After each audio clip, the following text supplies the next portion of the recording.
आज हम पढ़ेंगे part 5 the fundamental unit of life chapter का, जिसमें हम क्या जानेंगे कि ट्रांसपोर्टेशन कैसे होता है, सेल के अंदर ट्रांसपोर्टेशन कैसे होता है। मतलब जैसे कि ये कोई एक क्या है, सेल है, हमारी सेल है। अब इस सेल से इस दूसरी सेल में जैसे हमें क्या करना है, आयंस को लेके जाना है, किसी भी मिनरल्स को लेके जाना है। अब एक सेल से दूसरे सेल्स में किसी भी चीज़ को लेके जाना है, वाटर को लेके जाना है, ठीक है। तो हम कैसे लेके जाएंगे, इस सेल की जो सेल मेम्ब्रेन होगी उससे क्या होगा, इस सेल में क्या होगा, ट्रांसपोर्टेशन होगा। तो ट्रांसपोर्टेशन कैसे होता है, इसके डिफरेंट क्या होते हैं, मेथड्स होते हैं। उन मेथड्स को हम जानेंगे। फॉर एग्जांपल डिफ्यूज़न, ऑस्मोसिस, इन सब के बारे में हम आज पढ़ेंगे, ठीक है। तो ट्रांसपोर्टेशन ऑफ सब्सटेंसेस, ट्रांसपोर्टेशन किसी भी सब्सटेंस का ट्रांसपोर्टेशन सेल्स के अंदर कैसे होता है, किसके थ्रू होता है, प्लाज्मा मेम्ब्रेन के थ्रू होता है। प्लाज्मा मेम्ब्रेन को ही हम क्या कहते हैं, सेल मेम्ब्रेन कहते हैं। अब इसमें क्या है, पहला प्रोसेस है डिफ्यूज़न, जिसके थ्रू क्या होता है, एक सेल से दूसरे सेल में क्या होता है, ट्रांसपोर्टेशन होता है, ठीक है। तो डिफ्यूज़न क्या होता है, ये सबसे पहले हम ये जान लेते हैं। जैसे कि यहाँ पे बहुत सारे वाटर के क्या हैं, मॉलिक्यूल्स हैं, ठीक है। यहाँ पे ऐसे बहुत सारे वाटर के क्या हैं, मॉलिक्यूल्स हैं। ये हमारा वाटर है, ठीक है। और यहाँ पे थोड़ी सी वाटर के मॉलिक्यूल्स हैं। तो यहाँ पे क्या है, हायर कंसंट्रेशन है, और यहाँ पे क्या है, वाटर की बहुत ही कम है, लो कंसंट्रेशन है, ठीक है। तो क्या होगा, इसमें हायर कंसंट्रेशन से जो वाटर के मॉलिक्यूल्स हैं वो लोअर कंसंट्रेशन की तरफ चले जाएंगे, ठीक है। इसमें कोई भी एनर्जी नहीं लग रही। The movement of particles from higher concentration to the lower concentration, this process is known as diffusion. हम इसको क्या बोलेंगे, डिफ्यूज़न बोलेंगे। आप इसको क्या बोल सकते हो, सिंपल डिफ्यूज़न भी कह सकते हो, ठीक है। वही चीज़ यहाँ पे लिखी हुई है। ये देखो, ये रहे हमारे हायर पार्टिकल्स, बहुत सारे पार्टिकल्स हैं वाटर के, और ये थोड़े से पार्टिकल्स हैं। अब यहाँ से क्या होगा, movement of particles from area of higher concentration to the area of lower concentration, this process is known as simple simple diffusion, ठीक है। अब इसमें हमें कोई भी एनर्जी नहीं लगी। यहाँ पे पार्टिकल्स थे, वो इस साइड चले गए, और ये कब तक पार्टिकल्स जाते रहेंगे, जब तक इक्विलिब्रियम नहीं आ जाता। मतलब कि यहाँ पे भी पार्टिकल्स और यहाँ पे भी पार्टिकल्स क्या हो जाते हैं, सेम नहीं हो जाते। तब तक क्या होगा, पार्टिकल्स इधर जाते रहेंगे, ठीक है। इसको हमने क्या बोला, सिंपल डिफ्यूज़न बोला। अब इसमें कोई भी एनर्जी नहीं लग रही, तो जहाँ पे कोई भी without the involvement of any energy, this process is known as passive transport. इसमें आप क्या क्या कर सकते हो, कार्बन डाइऑक्साइड, ऑक्सीजन, इन सबको क्या कर सकते हो, एक सेल से दूसरे सेल में इनका ट्रांसपोर्टेशन कर सकते हो, ठीक है। अब जैसे कि ये अमीबा है, ठीक है। अब ये अमीबा तो क्या है, काफ़ी बड़ा दिख रहा है। आप मान लो कि हमने इसको माइक्रोस्कोप के अंदर देखा तब ये इतना बड़ा दिखेगा, वैसे तो बहुत ही छोटा सा होता है, ठीक है। तो ये अमीबा है। अमीबा के चारों तरफ क्या है, ये O2 है, ठीक है। यहाँ पे O2 बहुत सारे हैं, ठीक है। अब इनकी कंसंट्रेशन बहुत ज़्यादा है और यहाँ पे CO2 बहुत कम है। तो क्या होगा, हायर कंसंट्रेशन से लोअर कंसंट्रेशन की तरफ जाता है, तो ये ऐसे जाएंगे है ना, और यहाँ से CO2 बनेगा और वो बाहर निकलेगा, ठीक है। तो यहाँ पे ये बहुत सारे O2 थे, अब ज़्यादा O2 है, तो हायर कंसंट्रेशन से लोअर कंसंट्रेशन की तरफ जाएंगे, सेल के अंदर चले जाएंगे, ठीक है। तो ये क्या हो गया, एक सिंपल डिफ्यूज़न का एक एग्जांपल हो गया। The movement of higher particles to the lower particles की तरफ चल रहे हैं, ठीक है। तो सिंपल वे में हमने क्या कह दिया, transportation of particles from higher area of concentration to the lower area of concentration, this is known as simple diffusion. और इसमें कोई भी आपको क्या, without the involvement of any energy, कोई भी एनर्जी नहीं लग रही है, तो ये कैसा ट्रांसपोर्ट है, पैसिव ट्रांसपोर्ट है, ठीक है। पैसिव ट्रांसपोर्ट तो हमने जान लिया। अब हम आगे जानते हैं। अब हम पढ़ेंगे फैसिलिटेटेड डिफ्यूज़न। फैसिलिटेटेड डिफ्यूज़न क्या होता है? अब हमने सिंपल देखा था अभी हमने जो डिफ्यूज़न देखा था उसमें सिंपल हमने देखा था, जो हायर कंसंट्रेशन ऑफ वाटर के मॉलिक्यूल्स थे वो लोअर की तरफ जा रहे थे, है ना। इसमें कोई भी एनर्जी नहीं लग रही थी। लेकिन इसमें फैसिलिटेटेड डिफ्यूज़न में क्या होगा, यहाँ पे जैसे कोई भी चीज़ है, हम यहाँ पे वाटर के मॉलिक्यूल्स इधर जाना चाहते हैं, लेकिन हमने पढ़ा था सेल मेम्ब्रेन का ये क्या है, एक स्ट्रक्चर है, ठीक है। सेल मेम्ब्रेन में क्या थे, ये फॉस्फेट ग्रुप था और ये लिपिड ग्रुप था। ये फॉस्फेट ग्रुप, ये लिपिड ग्रुप और ये फॉस्फेट ग्रुप, और फॉस्फोलिपिड दो हो गए, तो फॉस्फोबाइलिपिड का ये क्या हो गया, एक स्ट्रक्चर हो गया। ये सेल मेम्ब्रेन है हमारी। अब सेल मेम्ब्रेन में सब कुछ तो जाता नहीं है, वाटर को ये क्या करता है, जाने नहीं देता।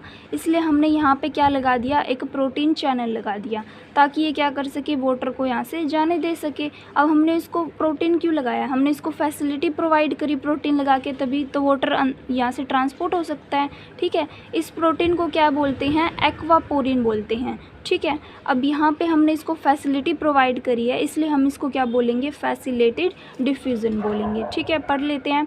It is a type of diffusion in which the material moves across a membrane along a concentration gradient in the presence of specific carrier protein molecule, ठीक है। समझ गए, सिंपल क्या हो रहा है, इसमें डिफ्यूज़न हो रहा है, बस एक यहाँ पे प्रोटीन लगा दिया, इसलिए हमने इसको क्या बोल दिया, फैसिलिटेटेड डिफ्यूज़न बोल दिया, ठीक है। अब आगे हम पढ़ते हैं ओस्मोसिस। ओस्मोसिस क्या होता है, ओस्मोसिस एक प्रकार का डिफ्यूज़न ही होता है। फिर हमने इसको डिफ्यूज़न क्यों नाम नहीं दिया, ओस्मोसिस क्यों नाम दिया, बस फ़र्क इतना है, डिफ्यूज़न किस में होता है, सॉलिड्स में भी हो जाता है डिफ्यूज़न, डिफ्यूज़न सॉलिड्स में भी हो जाता है, लिक्विड्स में भी हो जाता है। लेकिन ओस्मोसिस टर्म हम सिर्फ किसको देते हैं, वाटर को देते हैं। ट्रांसपोर्ट ऑफ वाटर जहाँ पे होता है वहाँ पे हम क्या बोलते हैं, ओस्मोसिस बोलते हैं। और transportation of solid liquid water, वो डिफ्यूज़न भी बोल सकते हैं। लेकिन वाटर के लिए एक स्पेशल टर्म है, क्या है, ओस्मोसिस है। ओस्मोसिस क्या होता है, इसमें भी सेम वैसे ही होता है, higher concentration to the lower concentration, the movement of particles from the higher concentration to the lower concentration, ठीक है। इसमें देखो ये हमारे क्या हैं, H2O हैं, ठीक है। और ये क्या है, हमारे शुगर के मॉलिक्यूल्स हैं। यहाँ पे H2O ज़्यादा हैं, हाई कंसंट्रेशन में H2O हैं, और शुगर के मॉलिक्यूल्स क्या हैं, कम हैं। और इधर क्या है, वाटर के मॉलिक्यूल्स क्या हैं, कम हैं, और शुगर जो है ये क्या है, ज़्यादा है, ठीक है। वाटर के मॉलिक्यूल्स ये कम है और शुगर क्या है, ज़्यादा है। तो ये क्या हो गया, कंसनट्रेटेड सॉल्यूशन हो गया। और ये क्या हो गया, डाइल्यूटेड सॉल्यूशन हो गया। डाइल्यूटेड क्यों हो गया, क्योंकि यहाँ पे H2O ज़्यादा है, और यहाँ पे कंसनट्रेटेड क्यों हो गया, क्योंकि शुगर यहाँ पे ज़्यादा है, ठीक है। ओस्मोसिस में और डिफ्यूज़न में क्या डिफरेंस है, ओस्मोसिस में यहाँ पे सेमी परमिएबल मेम्ब्रेन लगी होती है, लेकिन जब हमने डिफ्यूज़न पढ़ा था, ये रहा हमारा डिफ्यूज़न, इसमें कोई भी यहाँ पे सेमी परमिएबल मेम्ब्रेन नहीं लगी हुई। एक डिफरेंस तो ये हो गया इसका। दूसरा डिफरेंस हमने क्या देखा था, इसमें हम सॉलिड लिक्विड गैस किसी में भी ट्रांसपोर्टेशन हो सकता है, लेकिन ऑस्मोसिस में क्या होगा, ओनली वाटर के लिए होगा ये, ठीक है। अब इसमें क्या होता है, हाई प्रोसेस सेम है, higher concentration to the lower concentration. यहाँ पे वाटर की मॉलिक्यूल ज़्यादा हैं, हाई कंसंट्रेशन में है, तो ये क्या हो जाएंगे, इस तरफ चले जाएंगे। कब तक जाते रहेंगे, जब तक इक्विलिब्रियम नहीं आ जाता, मतलब यहाँ पे और यहाँ पे वाटर के मॉलिक्यूल सेम नहीं हो जाते, तब तक ये प्रोसेस ऐसे चलता रहेगा। अब ओस्मोसिस होता क्या है, अब मतलब डेफिनेशन में पढ़ लेते हैं। Osmosis is defined as the spontaneous movement of solvent और water molecule from the area of lower concentration through selectively permeable membrane, ठीक है। अब इसमें क्या है, वही प्रोसेस है, ये वाटर के मॉलिक्यूल्स इस तरफ चले जाएंगे, या फिर आप ऐसे भी कह सकते हो, यहाँ पे क्या है, इनकी लो कंसंट्रेशन है, ठीक है। एरिया के अकॉर्डिंग देखें तो एरिया ऑफ लोअर कंसंट्रेशन, यहाँ पे कंसंट्रेशन कम है ना, इसलिए इसने ऐसे लिखा हुआ है, लेकिन बात वही कह रखी है, लोअर कंसंट्रेशन। इस यहाँ पे लोअर कंसंट्रेशन है किसका, area, water molecule from the area of lower concentration, and बस ये क्या रखा है, यहाँ पे डाइल्यूटेड सॉल्यूशन है, लेकिन कंसंट्रेशन तो कम है यहाँ पे, इसलिए कंसंट्रेशन कम है, तो ये इस तरफ ऐसे मूवमेंट हो जाएगी, ठीक है। तो आपको बस इतना ध्यान रखना है, हायर कंसंट्रेशन से लोअर कंसंट्रेशन की तरफ जाता है, और ऑस्मोसिस में सेमी परमिएबल मेम्ब्रेन होती है, लेकिन डिफ्यूज़न में नहीं होती है। प्रोसेस दोनों का सेम है, ऑस्मोसिस वाटर के लिए होता है और डिफ्यूज़न सॉलिड लिक्विड और वाटर तीनों के लिए हो सकता है। ठीक है, अब हम आगे पढ़ते हैं। आगे इसमें क्या है, इट कुड बी एंडोस्मोसिस और एक्सोस्मोसिस। ऑस्मोसिस कैसे होता है, एंडोस्मोसिस भी होता है और एक्सोस्मोसिस भी होता है। एंडोस्मोसिस क्या होता है, एंडोस्मोसिस में क्या होता है, is the movement of solvent in the cell. अब जैसे कि यहाँ पे क्या है, किशमिश हैं, ठीक है, किशमिश हैं, तो किशमिश तो क्या होते हैं, बिल्कुल ऐसे सुकड़े से होते हैं, इसमें वाटर बहुत कम है। और ये मैंने एक ले ली, कप ले ली, या फिर आप कुछ भी कह सकते हो, कंटेनर ले लिया जिसमें मैंने वाटर डाल दिए। ठीक है, ये मेरे क्या है, वाटर है यहाँ पे, और मैंने इस किशमिश को इसके अंदर डाल दिया। ठीक है, अब जब मैंने इस किशमिश को इसके अंदर डाल दिया तो यहाँ पे इसकी वाटर की कंसंट्रेशन कम थी। अब जब वाटर की कंसंट्रेशन कम थी तो यहाँ पे क्या हुआ, ये किशमिश इस वाटर के अंदर चले गए, और अब यहाँ पे कंसंट्रेशन वाटर इसके अंदर कम है कंसंट्रेशन, और यहाँ पे वाटर की कंसंट्रेशन ज़्यादा है। तो क्या होगा, the movement of higher particles to the lower particle.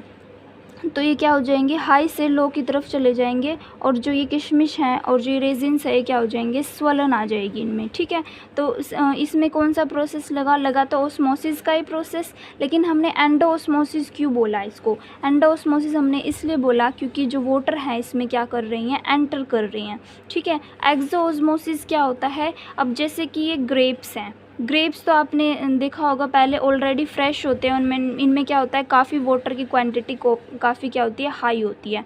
ठीक है, अब वाटर की क्वांटिटी काफ़ी ज़्यादा हाई है, तो अब जो ये ग्रेप्स हैं मैंने इनको वाटर के अंदर डाल दिया। ठीक है, अब ऑलरेडी कंसंट्रेशन वाटर की इसमें ज़्यादा है, तो हाई कंसंट्रेशन से लो कंसंट्रेशन की तरफ जाएगा।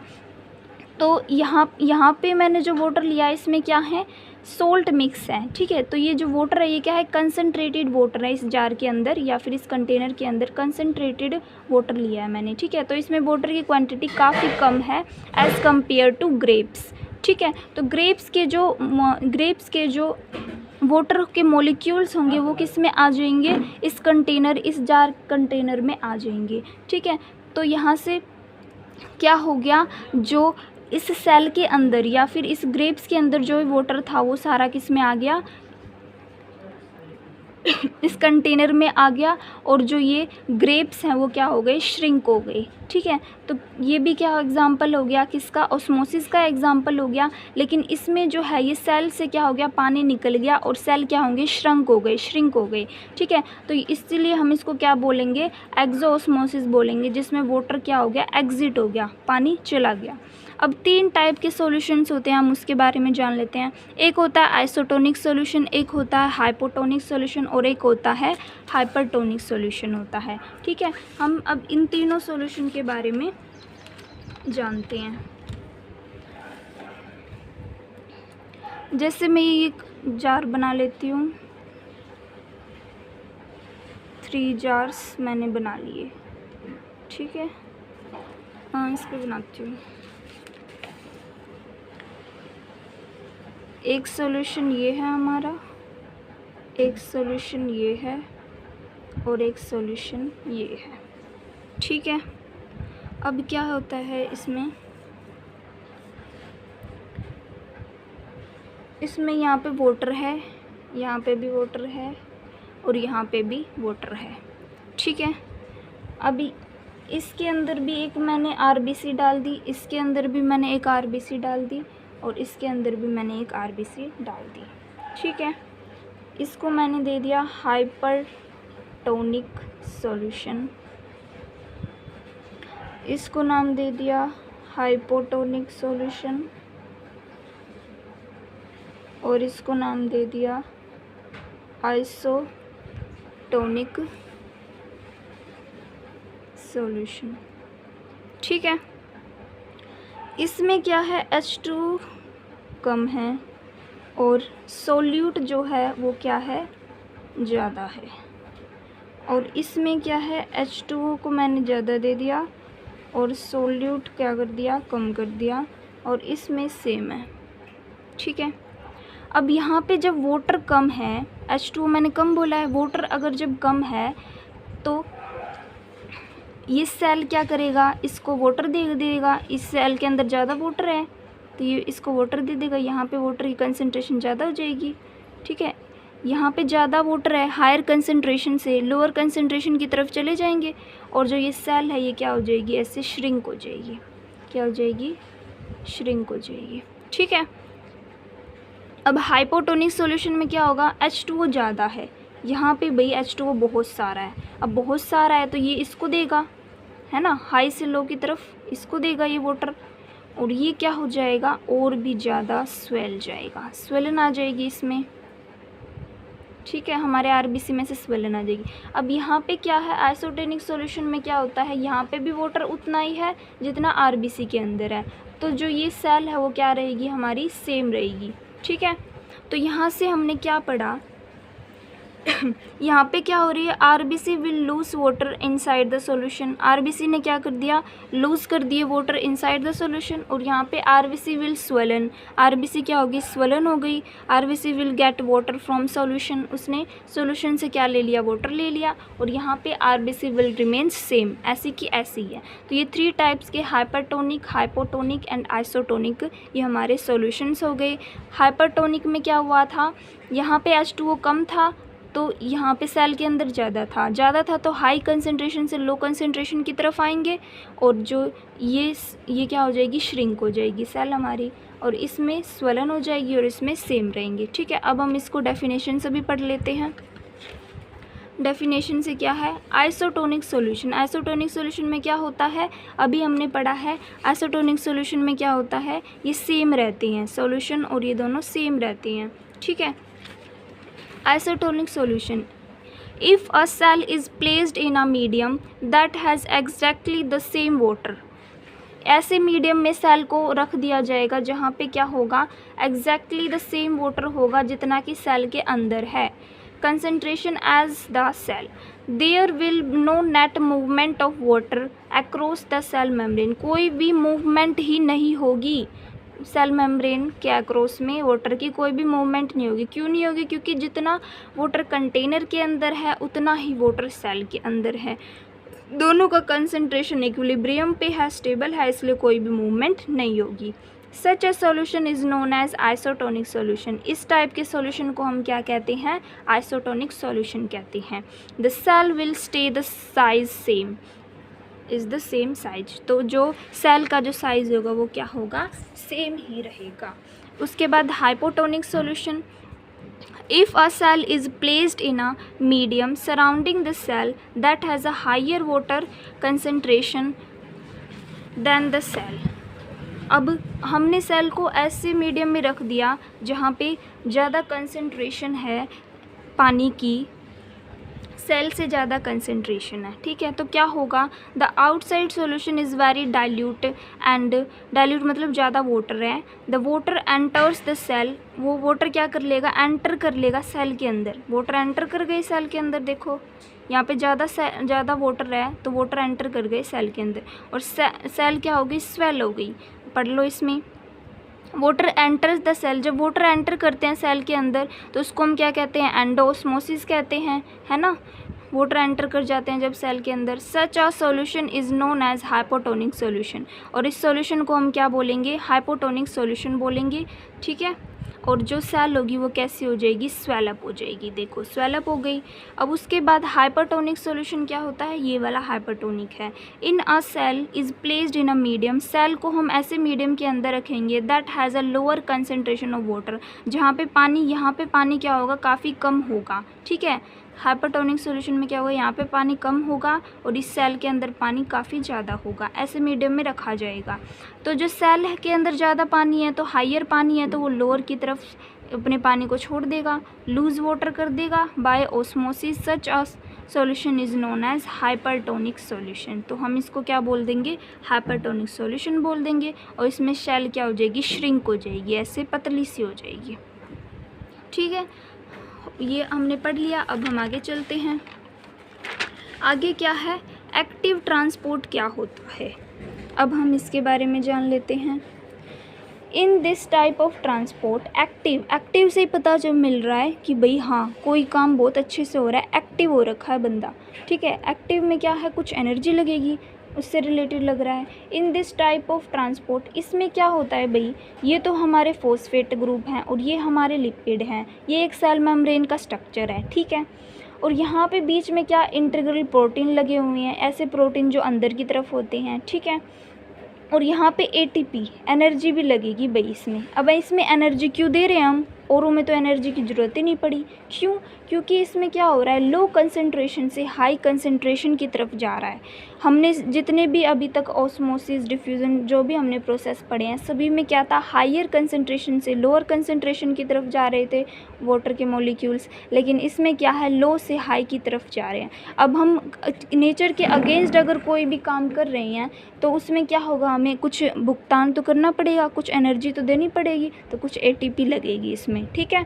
यहाँ पे वाटर या फिर Na के मॉलिक्यूल्स हैं जिसको हम इस प्रोटीन के थ्रू यहाँ पे इस साइड भेज रही हैं, ठीक है। और इसमें कुछ एटीपी लग रही है, इसलिए हमने इसको क्या बोला है, एक्टिव ट्रांसपोर्ट बोला है। In this type of transport energy is required in the form of ATP. The movement of material is uphill and rapid. For example के लिए Na मतलब सोडियम के, potassium across the axon in a neuron. और ये mostly कहाँ पे होता है, लो से हाई की तरफ कहाँ पे होता है, न्यूरॉन में होता है। जो हमारी नर्व होती है ब्रेन, उसमें ये प्रोसेस ज़्यादा देखने को मिलता है। बस एक्टिव ट्रांसपोर्ट में क्या है, एक ATP लगी होती है और लो से हाई की तरफ जाता है, ये रोल है इसका, ठीक है। अब बल्क ट्रांसपोर्ट क्या होता है, बल्क मतलब जैसे कोई भी लार्ज या फिर कोई कॉम्प्लेक्स मॉलिक्यूल है जिसको हम क्या कर रहे हैं, ट्रांसपोर्ट कर रहे हैं, इसलिए इसको क्या बोला गया है, बल्क बोला गया है। In this large and complex molecules such as lipid droplets pass across the membrane, जिनको हमने क्या कर दिया, मेम्ब्रेन से क्या कर दिया, पास कर दिया, किसको, लिपिड के ड्रॉपलेट्स के। ये कि कॉम्प्लेक्स मॉलिक्यूल है, इसलिए हमने इस ट्रांसपोर्ट को क्या बोला है, बल्क ट्रांसपोर्ट बोला है। यहाँ पे हमारा ये पार्ट ख़त्म होता है। अगर आपको कोई भी डाउट हो तो आप कमेंट कर सकते हो। Please like, share and comment. Thank you.